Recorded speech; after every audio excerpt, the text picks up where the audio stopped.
भवतु सह नौ भुनक्तु सह वीर्यं करवावहै तेजस्विनावधीतमस्तु मा विद्विषावहै। ओम शांति शांति शांति। वैदिक जीवन पद्धति की इस कक्षा में आप सबका हार्दिक स्वागत है, अभिनंदन है। प्रत्याहार के विषय में बहुत चर्चा की और इंद्रियों का जो संयमन है, मन के साथ युक्त होकर के ये इंद्रियां हमारी जब सबल बन जाती हैं, हमारे लिए हितकारी बन जाती हैं, कल्याणकारी बन जाती हैं, तब हमारा जीवन उत्कर्ष को प्राप्त होता है। हमारे जीवन में समरसता, हमारे जीवन में सौहार्द और एक दूसरे के प्रति जो आदर का भाव आता है, जहाँ मन की शुद्धता, मन की पवित्रता निरंतर निरंतर बढ़ती जाती है और जो भी दुर्गुण है, दुर्व्यसन है, दुर्व्यवहार है, वो सब दूर होते जाते हैं।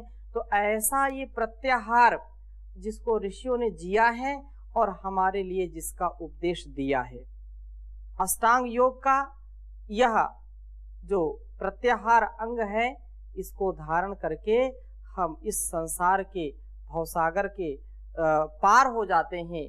संसार रूपी ये भव जो है, ये जो पग पग में हमको जो कठिनाइयां महसूस होती हैं, जीवन जीने में जो मुश्किलें होती हैं, उन मुश्किलों से व्यक्ति पार कर सकता है जब अपनी इंद्रियों को संयमित करता है। पिछली कक्षा में हम चर्चा कर रहे थे कि रसना, यदि रसेंद्री को हमने अपने वश में कर लिया तो जीवन हमारा धन्य है। एक रसना जो जीभ है ना, जीभ के स्वाद में लोग रोगी हो जाते हैं, अनेक प्रकार के रोग उनको सता लेते हैं। ये अगर इंद्रिय हमारी संयमित हो जाए, ये हमारे स्वभाव में आ जाए कि जो मेरे लिए आहार कल्याणकारी है उसी को मैं लूंगा, उसी का ग्रहण करूंगा, अन्य का ग्रहण नहीं करूंगा, तो निसंदेह व्यक्ति बहुत स्वस्थ हो सकता है। लोग कहते हैं एके साधे सब सधे, सब साधे सब जाए। मतलब केवल एक रसना को हमने, अपनी जीभ को, अपने स्वाद को यदि हमने नियंत्रित कर लिया तो व्यक्ति बहुत कुछ हासिल कर सकता है, अपने जीवन में बहुत कुछ पा सकता है। और जिसकी रसना नियंत्रण, जिसके ऊपर नहीं, रसना में जिसका नियंत्रण नहीं है, संयम नहीं है, तो बहुत कुछ पाकर के भी खो देता है। बहुत कुछ पाता है और सारा खो देता है। इसलिए वाणी का दोनों स्तर से प्रयोग हम करें, वाणी व्यवहार, और जब हम कोई रस ग्रहण करते हैं, कोई चीज खाते हैं, तो उसमें भी हमको पूरा ध्यान रखना चाहिए। इसी को यहां पर हम एक श्लोक के माध्यम से समझने का प्रयास कर रहे थे। आगे बढ़ूं इससे पहले आप में से किसी कोई प्रश्न हो तो? स्वामी जी, आपने प्रतिहार को स्थापित करने के लिए बहुत से उपाय बताए, जिसमें एक था अल्प आहार। जी। तो इसी तरह दैनिक दिनचर्या में और भी कोई प्रैक्टिकल स्टेप्स हैं जिनको प्रयोग में लाना चाहिए? दूसरा प्रश्न ये है कि दो और प्रोसेस हैं, एक्यूप्रेशर और योग मुद्रा, क्या ये भी हेल्प करती हैं? जी अवश्य। जितना हम आहार पर नियंत्रण रखते हैं, आहार जैसे हमने बताया कि आहार का नियंत्रण, अल्पाहार से हमारी इंद्रियां ठीक होती हैं। पिछली कक्षा में एक श्लोक हमने पढ़ा था कि जो लोग व्रत रहते हैं, उपवास रहते हैं, निराहार रहते हैं, तो उनके विषय में कहा कि जो भोजन को त्यागने वाले मनस्वी लोग रसनेंद्रिय को छोड़कर अन्य इंद्रियों को शीघ्र ही जीत लेते हैं। लेकिन रसनेंद्रिय तो निराहार रहने पर और बलवती होती है। कहने का आशय जो रसना है, अल्पाहार यदि हम करते हैं, एक संतुलित जीवनचर्या में रहते हैं तो ठीक है, लेकिन कुछ लोग बलपूर्वक इंद्रियों पर नियंत्रण करना चाहते हैं, तो उसमें रसना सबसे महत्वपूर्ण है। कि रसना के लिए यदि आपने कोई आहार नहीं लिया, आप उपवास हैं, तो अन्य इंद्रियां हमारी, जैसे मन है, हमारी दृष्टि है, श्रोत्र है, नासिका है, घ्राण जो शक्ति है, और हमारा शरीर, ये तो नियंत्रण में आ जाएगा। लेकिन रसना का जो स्वाद चखने का जो स्वभाव है वो और बढ़ जाता है। जैसे उदाहरण दिया था कि जब हम आज व्रत रखें कि हमको आज से 2 दिन 3 दिन 5 दिन तक ये नहीं खाना, तो जिस दिन से हमने छोड़ा उस दिन से और उसकी याद आती है। ये रसेंद्रिय और हमारी उस वस्तु को मांगती, उसकी डिमांड करती है। तो एक तो ये समझने की बात है कि निराहार और आहार, बहुत अच्छा प्रश्न किया है। यहां पर आहार से तात्पर्य ये है कि जो भी हम ग्रहण करते हैं अपनी इंद्रियों से, उसमें तो एक भोजन हो गया जिसको हम रसेंद्रिय के माध्यम से उसका ग्रहण करते हैं, परंतु आहार का तात्पर्य यह है कि जो कुछ भी हम इंद्रियों के द्वारा ग्रहण करते हैं, चाहे वो आंखों से ग्रहण करें, कानों से शब्द को ग्रहण करें, आंखों से रूप को ग्रहण करें, नासिका से गंध को ग्रहण करें, त्वचा से स्पर्श को ग्रहण करें, रसना से रस का ग्रहण होता ही है। तो ये सारे आहार हैं, और आहार पर नियंत्रण सबसे बड़ी बात है। एक तो भोजन हो गया आहार के रूप में, लेकिन यदि हम स्पर्श का सुख ले रहे हैं तो वो भी इंद्रिय जित नहीं कहलाएगा। उसको कोमल कोमल बिस्तरा चाहिए, उसको बहुत ही कोमल कोमल पैर रखने के लिए स्थान चाहिए, तो ये भी आसक्ति है। उसको अच्छे अच्छे शब्द सुनने का शौक है या उसको उसमें ज्यादा रुचि है, तो ये भी उसकी इंद्रिय की जो है आसक्ति है। किसी भी प्रकार से ये जो 5 हमारी ज्ञानेंद्रियां हैं, इनके द्वारा जो कुछ भी हम ज्ञान ग्रहण करते हैं वो आहरण है। आहरण अच्छी प्रकार से उसका हम ग्रहण करते हैं, वो भी आहार कहलाता है। और आहार को हम नियंत्रित करें, अर्थात एक तो रसना वाला आहार हो गया जिसको जीभ चखती है, दूसरा आंखों का आहार। आंखों की जो है जो विषय है, जो रूप है, उसमें हम अनासक्त भाव से उसको देखें। किसी रूप को देख करके जब हमारा मन बार बार उसी को देखने का होता है तो उसके प्रति आसक्ति आ जाती है।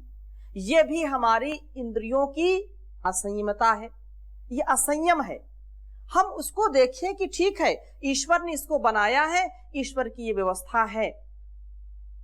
हम कई बार उदाहरण देते हैं कि किसी का ऐसा आसक्त स्वभाव हो जाता है कि बिना वो देखे चैन लेता ही नहीं। ये किसी भी स्तर से हो सकता है, माता पुत्र को, पुत्री को देखना चाहे, या कोई युवक युवती को देखना चाहे, युवती युवक को देखना चाहे, कैसे भी प्रकार से जब हमारी रूप के प्रति आसक्ति होती है तो ये भी हमारे लिए इंद्रिय का जो है इंद्रिय की परतंत्रता है। हम इंद्रिय के वशीभूत हो गए हैं। तो ये हमको रखना चाहिए कि हमको किसी भी रूप के साथ आसक्ति नहीं होनी चाहिए। हाँ, ऐसे फिर जिससे सात्विकता बढ़ती है, यदि ऐसा गुरु का दर्शन, सज्जनों का दर्शन वो करना ही चाहिए, जिससे हमारे अंदर श्रद्धा का, जिससे हमारे अंदर आध्यात्म का, धर्म का उत्थान होता है। ऐसे स्वरूप का दर्शन करना तो सौभाग्य है। लेकिन जिससे हमारी इंद्रियों की क्षीणता आती है, जिससे हमारी इंद्रियां निस्तेज हो जाती हैं, भाई किसी रूप को आप देखना चाहते हो, जो कामुकता के साथ रूप को देखना चाहता है, वो जितना उस पर आसक्त होगा उतनी उसकी इंद्रियां शिथिल हो जाएंगी, उतना ही वो व्यक्ति मानसिक रूप से कमजोर हो जाएगा। तो अपनी दृष्टि को हम पवित्र करें, ये भी एक उपाय है इंद्रिय निग्रह का, इंद्रियों को वश में करने का। हमारी समता देखने का जो नजरिया हो, जो हमारी नजरें हो, जब हमारी नजरें ठीक होगी तो नजरिया भी बदल जाता है, हमारी दृष्टि ठीक होगी तो सृष्टि भी ठीक होगी। हम किसी को देखें तो काम नजर ना आए, उसमें राम नजर आए। ऐसी यदि भावना के हम साथ देखते हैं, दर्शन करते हैं, रूप को देखते हैं, तो वह हमारी इंद्रिय निग्रह का एक उपाय हो जाएगा। शब्दों को हम सुनते हैं, किसी किसी के शब्द हमको बार बार सुनने में अच्छा लगता है कि नहीं, जब तक आपसे बात नहीं होती, जब तक आपकी बात सुन नहीं लेते, तब तक नींद नहीं आती है। ये आसक्ति है, किसी के भी प्रति हो सकती है। लेकिन सज्जनों की, गुरुजनों की, माता पिता की, और जिससे हमारा कल्याण होता है, ऐसे आप्त पुरुषों की वाणी तो अवश्य सुननी चाहिए। उनका उपदेश, संदेश, सत्संग और अच्छी अच्छी वाणी सुनने से, जिससे हमारे अंदर उत्साह आता है, हमारी एक एक कोशिका ऊर्जा से भरपूर हो जाती है। तो ऐसे लोगों की वाणी सुनने से हमारा कल्याण होगा, धर्म, अर्थ, काम, मोक्ष की प्राप्ति होगी। तो ऐसी वाणी सुनना अनासक्त भाव से। दूसरा, जो भाई सूंघना, दुर्गंध या सुगंध दो ही चीजें हैं, वो ऐसी स्थिति में हमको आसक्ति नहीं होनी चाहिए। यदि हम किसी जो है रोगी के पास हैं तो वहां पर उसकी सेवा करना हमारा परम कर्तव्य है। कुछ लोग ऐसे होते हैं, उसके रूप को देख करके या उसके वस्त्रों को देख करके, उसकी दीनता हीनता को देख करके वो नाक अपनी सिकोड़ने लगते हैं कि यार यहाँ से कितनी जल्दी यहाँ से हटो, ये इसमें बदबू आ रही है। अगर ये सब कल्पना करने लगे तो कोई भी रोगी की सेवा करेगा क्या? कोई भी नहीं कर सकता है।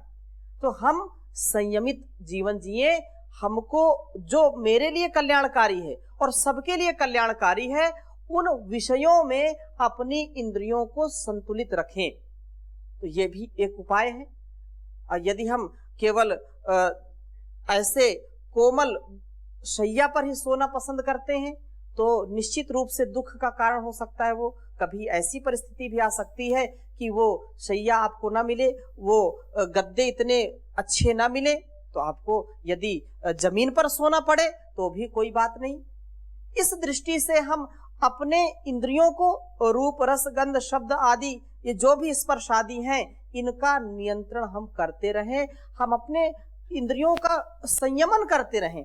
हर पल, हर क्षण मेरी इंद्रिय क्या चाह रही है, मेरा ये कौन सा विषय की ओर ध्यान जा रहा है। जब हम एक एक विषय पर रोज चिंतन करेंगे तो निसंदेह हमारी इंद्रियां धीरे धीरे अपने वश में आने लगेंगी, मन हमारा नियंत्रण में आने लगेगा और हमारा जो एक छोटा सा भोग का जो स्वभाव है वो भोग योग से युक्त हो जाएगा। दूसरी बात आपने पूछी कि क्या इन मुद्राओं का या एक्यूप्रेशर का भी इसमें योगदान है? जरूर है। ऐसी अनेक मुद्राएं हैं जिनको हम लगा करके जब ध्यान में बैठते हैं या प्राणायाम करते हैं तो उससे हमारा मन शांत होता है। ज्ञान मुद्रा हो या जो भी मुद्राएं हो, उन मुद्राओं में हम विशेष शक्ति के लिए सुपात्र हो जाते हैं, शक्तिपात होता है। उससे मन तन दोनों पवित्र होते हैं, निरोग होते हैं। और ऐसे हमारे शरीर की जो संरचना है, हाथों में भी, पैरों में भी, कानों में भी ऐसे एक्यूप्रेशर बिंदु होते हैं जिनको दबाने से, क्रियाशील करने से शारीरिक ऊर्जा का संचार होता है, मन शांत होता है, रोगों का निराकरण होता है। तो वो निश्चित रूप से जो चिकित्सकीय पद्धति है उसको भी अपना सकते हैं। ओम स्वामी जी प्रणाम जी। स्वामी जी, जैसे समाज में हम व्यवहार रूप में देखते हैं कि जितने ये कार्य लगभग होते हैं तो किसी में किसी आसक्ति के कारण होते हैं जी। जैसे एक पिता है जी। वो कोई ना कर्म करते हुए भी उसको ये उससे रुचि नहीं है जी। लेकिन ये है कि मैं यदि वहाँ कार्य करूँगा तो वहाँ से कुछ धन मिलेगा तो मैं बच्चे को पढ़ाऊंगा, अपने घर की व्यवस्थाएं देखूंगा, भले उसके रुचि के अनुसार कार्य हो या ना हो। जी। तो इसके लिए तो ये पूरी व्यवस्था ही उसमें चलती है आसक्ति के कारण। आसक्ति का तात्पर्य ये है कि जो मेरे अंदर तमस को बढ़ा दे, मेरे अंदर काम को बढ़ा दे, मेरे अंदर क्रोध को बढ़ा दे, मेरी इंद्रियों को जो बिल्कुल शिथिल कर दे, अर्थात उनका जो सात्विकता युक्त आचरण मेरे साथ या व्यवहार है वो तमस से युक्त हो जाए और मैं जो एक उत्थान की ओर जा रहा था वो पतन की ओर आने लगे, तो ये आसक्ति है। और आसक्ति से कभी भी व्यक्ति सुखी नहीं हो सकता है, अनासक्त होना चाहिए। ठीक है, अगर ऐसी हम परिभाषा करेंगे कि ठीक है ये कोई भी नौकरी करता है, कोई भी कोई कार्य करता है तो आसक्ति होती है, लेकिन आसक्ति वहां कर्तव्य है। यदि माता पिता अपने बच्चे के लिए आजीविका या जीविकोपार्जन ना करें, धन संपदा एकत्रित ना करें, तो उनका परिवार नहीं चल सकता है। लेकिन आसक्ति वहां कब आएगी? जब वो इसके लिए छल कपट करने लगे, झूठ बोलने लगे और अपने ही परिवार को सर्वोपरि समझने लगे कि दूसरों को लूट घसोट करके लाओ और अपने को बढ़ाओ। ऐसा जो व्यवहार है ये हमको नरक की ओर ले जाता है, ये आसक्ति है। अनासक्त क्या है? अपने आप को इतना हम सबल बनाए, चाहे नमक रोटी खाना पड़े, चाहे हमको हल जोतना पड़े, खेती करनी पड़े, मजदूरी करनी पड़े, कैसा भी मेहनत का कार्य करना पड़े, लेकिन हमारी जो सात्विकता है, जो हमारी आध्यात्मिकता है, हमारे मन की जो निर्मलता है, हमारे स्वभाव की जो पवित्रता है, वो कभी भी खंडित नहीं होनी चाहिए। ये अनासक्त भाव है।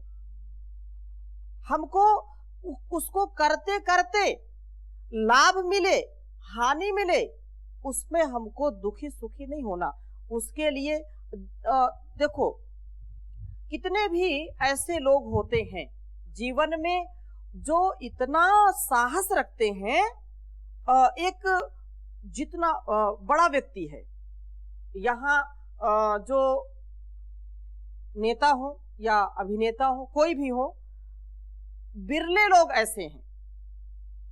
जैसे हमारे पूज्य मेहता जी हैं, इनके जीवन में इनको कोई बड़प्पन महसूस ही नहीं होता इनको।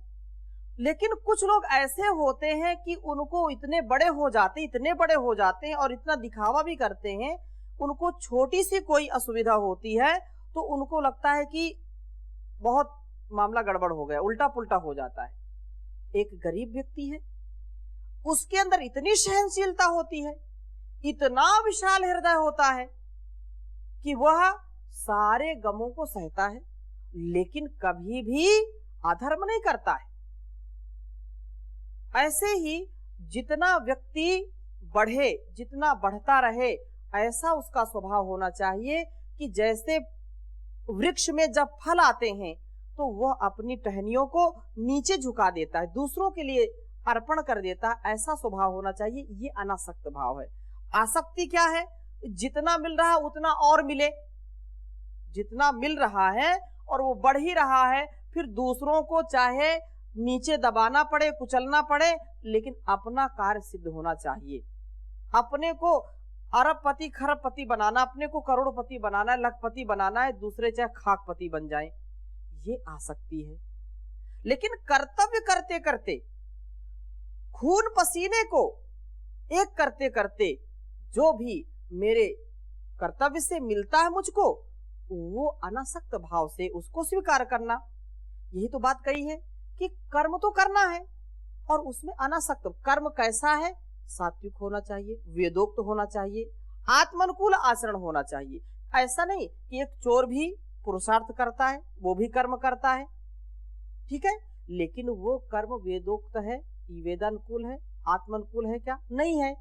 लेकिन जो व्यक्ति मजदूरी करता है, वो चाहे झाड़ू लगाता हो, बागवानी करता हो, या दफ्तर में कार्यालय में कोई सेवा करता है, बड़ा अफसर है, शिक्षक है, कर्मचारी, कुछ भी हो, वो भी सेवा करता है, ये भी सेवा करता है, लेकिन ईमानदारी से होना चाहिए वो। और ईमानदारी के बाहर का जो है वो आसक्ति युक्त है। इसलिए इससे हमको बचना चाहिए। यही जीवन में हम इंद्रिय संयम कर सकते हैं इसी के द्वारा, और कोई उपाय नहीं है। बात स्पष्ट हुई जी? सात्विकता की बात और अभी जैसी आ रही थी अनासक्ति बात, पहले तो हम आसक्त ही होंगे ना, बगैर आसक्ति को तो कोई कार्य नहीं होगा। तो हमें पहले तो सात्विकता में यानी आसक्ति में ही आना पड़ेगा, और अच्छे कार्यों में तो आसक्ति होनी चाहिए, ऐसा भी है। फिर उसके बाद एक स्टेज आएगी जब उसमें भी आदमी पूर्ण हो जाएगा कि नहीं, अब उसका रूटीन में हो जाएगा, तो फिर अनासक्त रह जाएगा। ये बात तो हम साथ साथ कह ही रहे हैं कि आसक्ति होनी चाहिए, लेकिन ज्ञानयुक्त हो। आसक्ति का तात्पर्य जो हमको नीचे गिराने वाले हो वो आसक्ति है, और जो आसक्ति मतलब वहां पर अनुराग गुरुजनों के प्रति, सदग्रंथों के प्रति, या किसी भी ऐसे वस्तु, व्यक्ति, पदार्थ, जो भी स्थान के प्रति जहां से हमारा उत्थान हो रहा है, वो आसक्ति जरूर होनी चाहिए। उसके बिना तो हम एक कदम नहीं चल सकते हैं, ठीक है। उसका तो कोई निषेध नहीं है, लेकिन बुरे कामों में आसक्ति जिससे हमारा पतन हो रहा है, हमारे परिवार का पतन हो रहा है, हमारे वतन का पतन हो रहा है, ऐसा कर्म, ऐसा कार्य हमको नहीं करना चाहिए। जी जी, ठीक है। आगे चलें। तो रसना के विषय में बात चल रही थी, और बहुत ही सुंदर श्लोक है इसकी। ये कहते हैं सर्वम जिते रसे, हाँ। तो इसका एक बार स्वाध्याय करते हैं, इसको आप लिख लीजिए। तावत जितेंद्रियो न स्याद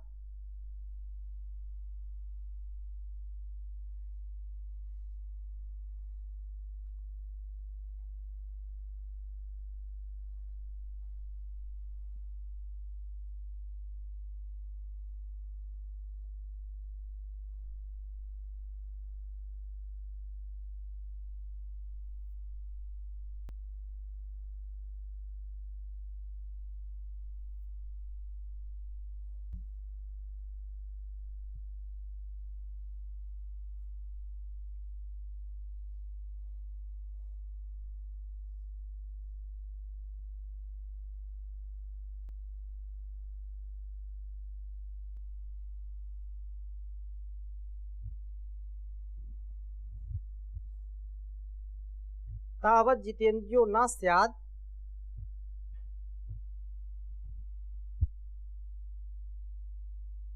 विजितानेन्द्रिय पुमान।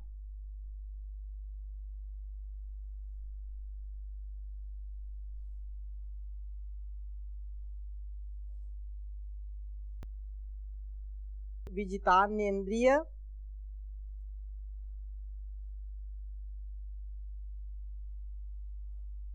विजितानेन्द्रिय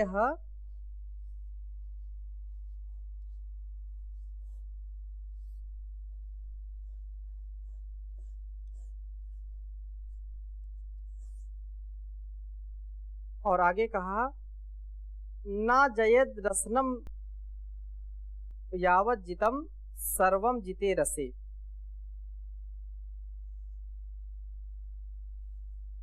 ना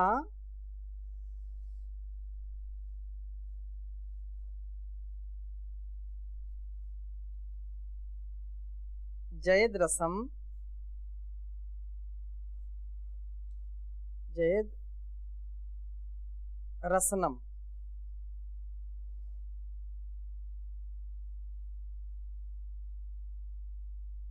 जयद रसनम यावत जितम सर्वम जिते रसे।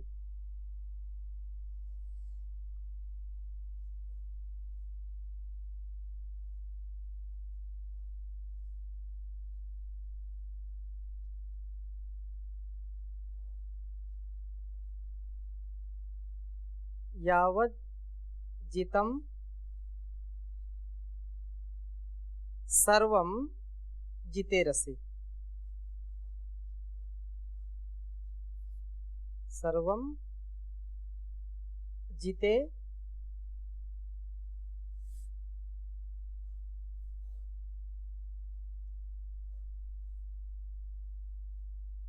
रसे।